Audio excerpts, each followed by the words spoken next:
घर के अंदर बहुत ही ज़्यादा खुशियों का माहौल होता है जब उस घर के अंदर एक लड़के का जन्म होता है। दोस्तों, जब उस लड़के की किलकारियाँ, रोने की आवाज़ आसपास के लोगों के पास जाती है तो आसपास के लोग भी वहाँ पर आने लगते हैं। घर वाले मिठाई उनको खिलाने लगते हैं, लेकिन जैसे ही उसके शरीर पर जो निशान होते हैं, उसकी पीठ पर कुछ ऐसे निशान होते हैं जिन निशानों को देखकर लोग बाग वहाँ पर अचंभित होने लगते हैं। और कुछ लोग तो यहाँ पर कहने लगते हैं कि ये तो भगवान का स्वरूप है, भगवान ने इनके शरीर पर इस तरह के निशान दिए हैं। दोस्तों, कुछ लोग कहने लगते हैं कि ये तो फालतू की बातें हैं।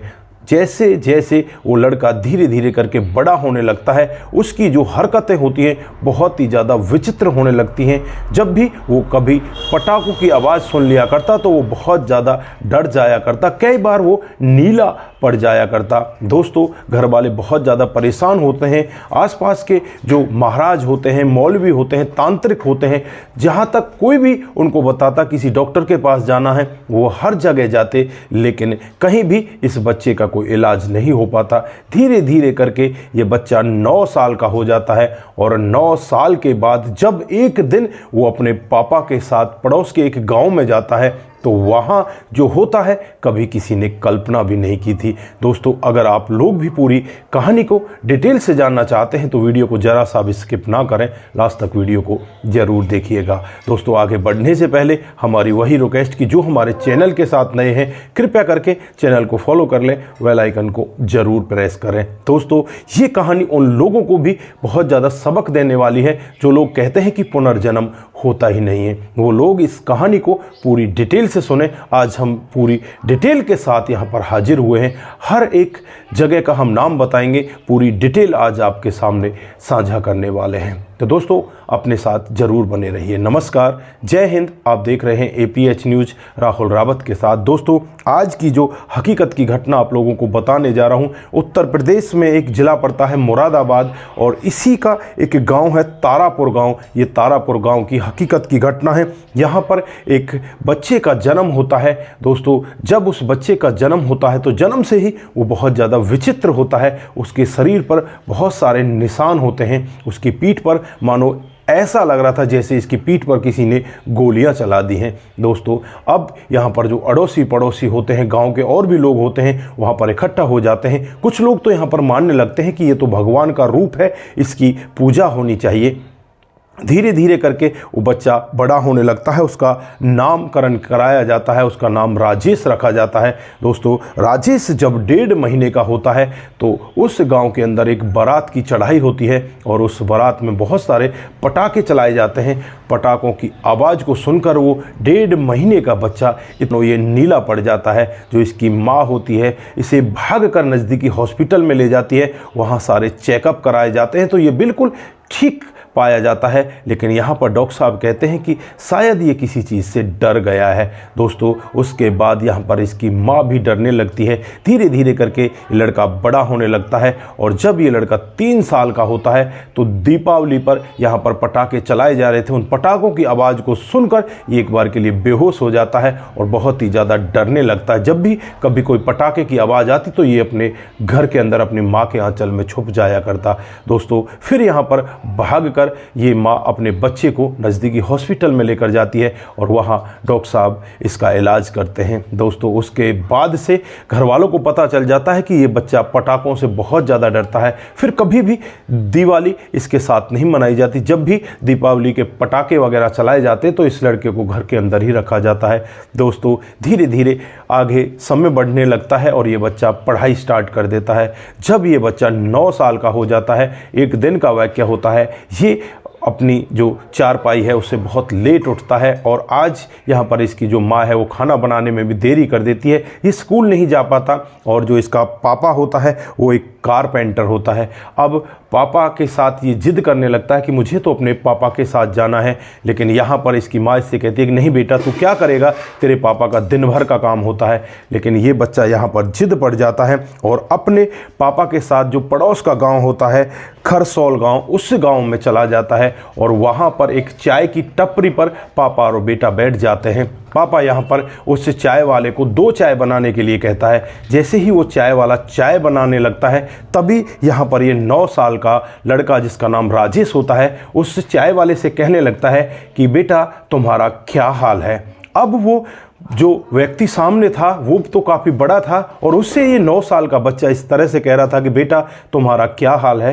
तो ऐसे ही इस बच्चे की बात इसका खुद का पिता सुनता है तो वो भी अचंभित हो जाता है कि इतने बड़े व्यक्ति को ये अपना बेटा कैसे कह रहा है। और फिर जो चाय बना रहा था वो इसके पास आता है और कहने लगता है कि बच्चा तुम क्या कह रहे थे। तो यहाँ पर उसके कंधे पर वो बड़ा व्यक्ति हाथ रख लेता है। तो यहाँ पर वो बच्चा कहता है कि तुझे तमीज़ नहीं है, अपने पापा के कंधे पर हाथ रखा जाता है क्या। तो यहाँ पर वो व्यक्ति उसकी तरफ देखने लगता है और कहने लगता है कि तू कह क्या रहा है, तू 9 साल का है, तू मेरा पापा कैसे हो सकता है। तो यहाँ पर वो 9 साल का बच्चा कहने लगता है कि मैं तेरा पापा हूँ और तेरी माँ पद्मा का क्या हाल है। अब उसकी माँ का नाम पद्मा होता है। तो एकदम से वो व्यक्ति अचंभे में पड़ जाता है और सोचने लगता है कि ये कह क्या रहा है। तो यहाँ पर उस बच्चे के साथ वो बैठ जाता है, चाय वाय बनाना बंद कर देता है और उसे पूछने लगता है कि तुम हमारे बारे में जानते क्या हो। तो यहाँ पर जो 9 साल का बच्चा होता है जिसका नाम राजेश, वो पूरी डिटेल इसके बारे में बताता है कि तेरी माँ का नाम ये है और तेरे पापा को इस तरह से काफ़ी दिन पहले ही उसकी मौत हो गई थी। अब यहाँ पर वो जानना चाहता है कि तुम हमारे घर चलो, मेरी माँ से मिलो। तो यहाँ पर वो 9 साल का बच्चा भी यही चाहता है कि मैं तुम्हारी माँ से मिलूं। दोस्तों उसके बाद इसका जो पापा होता है राजेश का, वो भी इनके साथ होता है और जो चाय बनाने वाला होता है वो भी इनके साथ होता है। जैसे ही उस घर के अंदर जाकर देखा जाता है तो सामने एक महिला बैठी होती है। उस महिला को देखकर ये राजेश कहने लगता है कि पद्मा क्या हाल है तुम्हारा। तो वो औरत एकदम से अचंभे में पड़ जाती है कि 9 साल का बच्चा मेरे से क्या कह रहा है। तो वो कहने लगती है कि मैं बच्चा तुम्हें जानती तक नहीं, तुम हो कौन। तो यहाँ पर वो बच्चा कहता है अच्छा अपने पति को भूल गई, तुम्हें नहीं पता, तुमने ही मुझे तो मारा था। दोस्तों जब ऐसा वाक्य वो पद्मा सुनती है तो एकदम से उसके हाथों पैरों के नीचे से ज़मीन खिसक जाती है कि इसको हकीकत कैसे पता, ये कह क्या रहा है। तो यहाँ पर वो तरह तरह की बातें करने लगती है, कहने लगती है कि ये बच्चा बरगलाया हुआ है, ये बच्चा किसी ने सिखाकर यहाँ पर भेजा है, ऐसा कुछ भी नहीं है। लेकिन यहाँ पर जब उस बच्चे से डिटेल से पूछी जाती है, गांव के और भी लोग इकट्ठा हो जाते हैं और इधर जो राजेश होता है 9 साल का बच्चा, उसका पापा पुलिस को बुला लेता है क्योंकि ये मामला ही कुछ अलग टाइप का था। दोस्तों यहाँ पर सभी लोगों के सामने जब ये 9 साल का बच्चा बताता है कि ये मेरी पत्नी पद्मा है, मैं इसके साथ बड़े आराम से रहा करता जब मेरा ये लड़का 14 साल का होता है और ये स्कूल जाया करता, और ये स्कूल जब चला जाता तो इसकी माँ एक पुलिस वाले के साथ अवैध संबंधों में होती है और जब मैं उसको देख लेता हूँ तो ये मेरे से माफ़ी मांगने लगती है और कहने लगती है कि मैंने ऐसा कुछ भी नहीं किया, मुझसे बहुत बड़ी गलती हुई है, मुझे क्षमा कर दो। उसके बाद यहाँ पर इसे ये क्षमा कर देता है और फिर ये अपने कामकाज में लग जाता है। जैसे ही धीरे धीरे कुछ समय और बीतता है, कुछ समय के बाद यहाँ पर फिर से ये व्यक्ति जिसका नाम विशंबर होता है, उस समय उसकी उम्र 33 साल होती है। दोस्तों विशंबर फिर यहाँ पर एक दिन इस औरत को, अपनी पत्नी पद्मा को उस पुलिस वाले के साथ देख लेता है तो यहाँ पर वो बहुत ज़्यादा गुस्सा करता है। पद्मा इसके पैरों में लिपट जाती है और कहने लगती है कि मुझे माफ़ कर दो, मुझसे बहुत बड़ी गलती हो गई।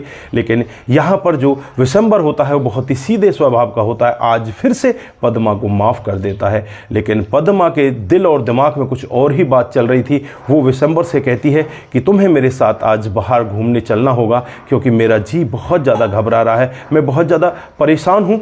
दोस्तों इस तरह से पद्मा अपने पति को बाहर लेकर जाती है, हर खेतों पर पहुँच जाती है और वहाँ जाने के बाद पहले से ही जो इसका बॉयफ्रेंड होता है पुलिस वाला वो खड़ा होता है, वो अपनी पिस्टल निकालता है और इसकी पीठ पर ताबड़तोड़ गोलियां चला देता है। इधर जो पद्मा होती है वो भी यहाँ पर गोलियां चला देती है, उसको वहीं पर मौत के घाट उतार दिया जाता है और वहीं पर खेतों में गड्ढा खोदकर और खेतों के अंदर ही उस व्यक्ति को दफना दिया जाता है। दोस्तों जब गांव के लोग ये पूरा मामला सुनते हैं तो गांव के लोग गांव के लोग भी अचंभे में पड़ जाते हैं कि विशंबर गायब तो हुआ था, लेकिन आज तक उसके बारे में किसी को नहीं पता। होती है पुलिस पुनर्जन्म में विश्वास नहीं करती, वो कहती है कि हमें सबूत चाहिए, बिना सबूत के हम कुछ नहीं कर सकते। फिर यहाँ पर वो 9 साल का बच्चा कहता है कि चलो मेरे साथ, मैं खेतों पर तुम्हें सबूत दिखाता हूँ। उसके बाद खेतों में जाया जाता है और वहाँ पर खेतों में एक जगह बनी होती है, उसमें गड्ढा खोदा जाता है। यहाँ पर जो पद्मा होती है बार बार पुलिस वालों से मना करती है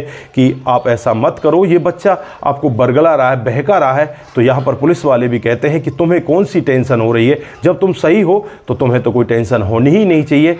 तो यहाँ पर उसे रोक दिया जाता है और जब गड्ढा खोदा जाता है तो उसके अंदर से एक कंकाल निकलता है और जब उस कंकाल का पोस्टमार्टम किया जाता है, उसकी रिपोर्ट वगैरह तैयार की जाती हैं, डीएनए सैंपल लिए जाते हैं, तो पता चलता है कि इसकी पीठ में 4 गोलियां लगी हैं। दोस्तों, जब आसपास के लोगों के पास ये मामला पहुंचता है तो चारों तरफ अफरा तफरी मच जाती है कि एक 9 साल का बच्चा जो पहले यहाँ पर 33 साल का विशंबर हुआ करता था, आज उसने दूसरा जन्म लेकर 10 साल उसको जो मारने वाले हैं उसकी पत्नी और वो पुलिस वाला दोनों के खिलाफ मामला दर्ज करवा देता है। दोस्तों, खुद यहाँ पर इसका जो बेटा होता है वो अपनी माँ के खिलाफ मामला दर्ज करवाता है और माँ को तुरंत पुलिस पकड़ लेती है, क्योंकि सबूत भी यहाँ पर उनको खिलाफ मिल चुके थे। दोस्तों, उस पुलिस वाले को भी गिरफ्तार कर लिया जाता है, गिरफ्तार करके उन दोनों को जेल के अंदर बंद कर दिया जाता है।